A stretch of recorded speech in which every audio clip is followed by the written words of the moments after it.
Hi everyone, welcome back to the channel. Nice to see you all again. Today it's going to be another one of those videos where I just blather on a bit about a subject of interest to me and hopefully to you too. Today I wanted to talk about language learning and why it is prestigious and what the significance is of the way in which it is prestigious. That probably didn't make much sense, but bear with me.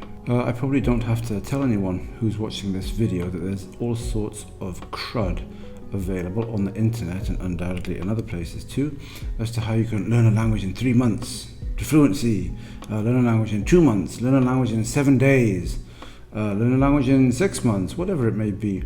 There are all sorts of people trying to sell you stuff, trying to get you to part with your money on the basis of a belief that they will help you learn a language quickly. If you could learn a language to fluency in 3 months, then I suppose it stands to reason that you would be able to learn 4 languages to fluency in 12 months. So if you follow this method, then you should be able to be fluent in Japanese, Chinese, Russian and Arabic within 1 year if you're prepared to study flat out. Do you think that's possible? Does anyone think that's possible? No, I don't think that's possible either. Now the point here is not to take a swipe at anybody in particular. The point is to try and convince you that however desirable it may be in principle, this idea that you can learn languages well, quickly, it really is an idea that you should abandon. Language learning is prestigious. Anyone who can speak a foreign language well they have attained a skill set that is generally considered to be a very impressive skill set, right? If someone can speak a European language, say we're talking about native English speakers here, right? If someone learns to speak a European language like Italian well, genuinely well, we tend to afford that person a certain amount of respect because we understand in whatever fashion that it's not an easy thing to do. And as the language in question comes to be more and more, for lack of a better word, exotic, people are afforded more and more respect. If you can speak Japanese, that's woo! And this, of course, is one of the reasons that many people want to learn Japanese. Not the only reason, there are lots of other reasons too, but this is one of the reasons. Again, it's about social status, and it's, that's not a put down. It's natural that people want to achieve. It's natural that they want to do things that are difficult and that not everybody can do. But here's the thing, let's stop and ask, why is it the case that learning a language to a very respectable level, B2, C1, something like that, why is it the case that that is a prestige achievement in Western societies, and I suppose other societies too to some extent? Why is that considered prestigious? Well, there are 2 reasons. Reason number 1 is that it's hard. Reason number 2 is that it is, for lack of a better word, cool.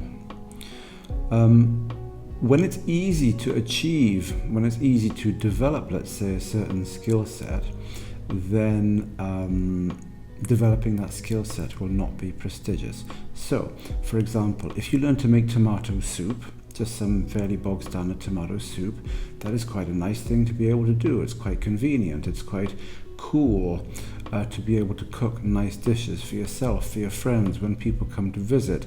It's nice not to have to get everything out of a packet. It's nice not to have to buy your tomato soup pre-prepared from the supermarket. But it's not difficult to learn to make a fairly straightforward tomato soup. It's actually very simple. And that's why saying I can make tomato soup is not the type of thing that's going to earn you a lot of prestige in our societies. If you're a master chef, that's something else, because that actually is very difficult it's very difficult to learn to be a master chef. You have to master all sorts of different skills, and it takes a long time. But making tomato soup, no. Kind of cool, but not difficult, and therefore not prestigious. Now you can flip that around. You can flip that around and think of these people who memorize as many decimal places of pi as they can. Some people apparently get up to about 100,000 decimal places of pi.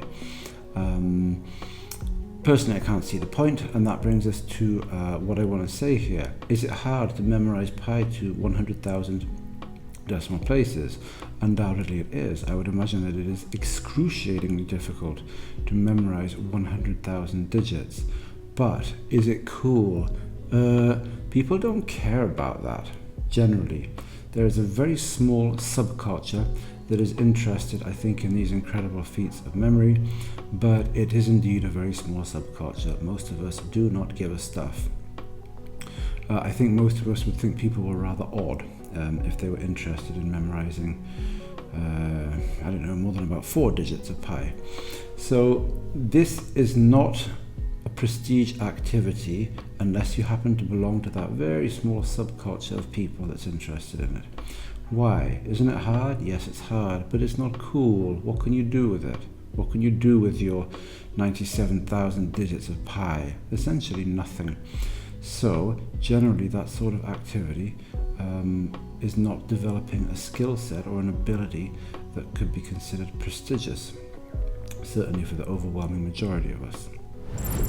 Now the thing about language learning, and the reason that it is rightly, in my opinion, viewed with a certain degree of respect and prestige, at least when it's successful, is that unlike making tomato soup, unlike memorizing 47,000 decimal places of pi, language learning is both difficult and cool.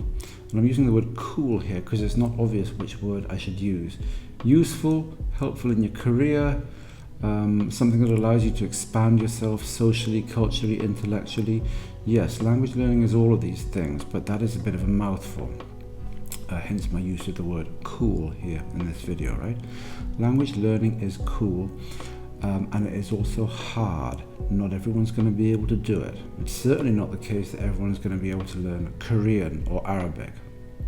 And that is why language learning is prestigious.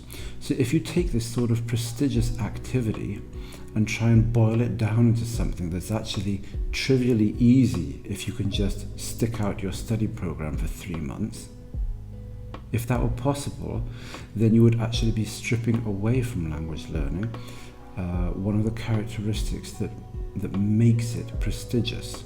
If it were that straightforward, everybody would be able to do it. And in Western societies, everybody would speak 3 or 4 languages because, hey, why not learn a couple as you go along, right? The fact that that is not true tells you something very important about language learning. It tells you that it's hard. And any rational person would have to be incredibly skeptical of any study program, course, that genuinely, that claimed, let's say, to be able to take this terrible difficulty involved in language learning and squash it down into something that was relatively trivial. Is that really likely to be true? If there was some sort of study program that told you that you would be able to learn to play the violin well enough to play in some sort of respectable amateur orchestra in only 3 months, right? If there was a course, a study program that offered to take you to where other violinists only got after years and years and years of effort, wouldn't you be suspicious of it? What's wrong with all these other violinists if it's taken them 10 years to get to the place where your course says you can be in just 3 months? Does this seem probable? You know, you can compare it to all of these fitness influencers on, I don't know, TikTok, Instagram. It is not easy to develop the sort of physique that is allowing some of these people, at least, to make some kind of living as a fitness influencer. It takes a long time. You have to be very dedicated. You have to work out for a very long time, regularly, a number of times a week, for years. And you're also going to have to be blessed to some extent with certain types of genetics, because not all of our bodies are going to respond the same way to physical exercise. The difference is that you can cheat to some extent with fitness. There are people who take anabolic steroids, right? Quite openly, quite brazenly, despite the fact that technically they're illegal, I think, in most Western countries. But anyway, there are people who take anabolic steroids. You can get surgery done. I won't go into the details of all the different types of plastic surgery that young ladies can get when they're trying to build some sort of subscriber base on Instagram, but you can fill in the blanks for yourself. There is a certain amount of, if you like, cheating that takes place in the world of fitness, but in language learning, there is no cheating. There is no cheat code. You can try and deceive people as to your true level of ability, but there is no cheat code. There is no equivalent of taking steroids in language learning. It is hard always. Don't get me wrong, it makes a hell of a lot of sense to try and study, learn, immerse, whatever you're doing efficiently. Nobody wants to waste their time doing a lot of activities that aren't taking them very far. I'm not saying that we shouldn't try to up the efficiency of what we're doing, but the idea that you can radically shorten the period of time it takes to get good at a language if you only do this, or only buy my course, or only inject this serum into your skull. None of this stuff is ever going to work until they develop a technology like the one in the Matrix, where you can just download stuff directly into your head. And I think you would agree that that's still science fiction. We all feel dispirited sometimes by the difficulty involved in learning languages well, but you have to embrace it to some extent. You have to remind yourself that it's precisely the difficulty coupled with the coolness of language learning that makes it prestigious. And you are, to some extent, I would imagine, learning the language you're learning because you know that it's a prestigious achievement, that it fleshes out your CV, that it means you can do something that other people can't do on the whole. There is a certain status, in various different senses of the word, that accrues to people who have learnt foreign languages well. And the difficulty of learning them is part and parcel of that. So don't be too dispirited by it. Don't let it get you down when it takes a long time. It is precisely because it takes a long time that it is worth doing.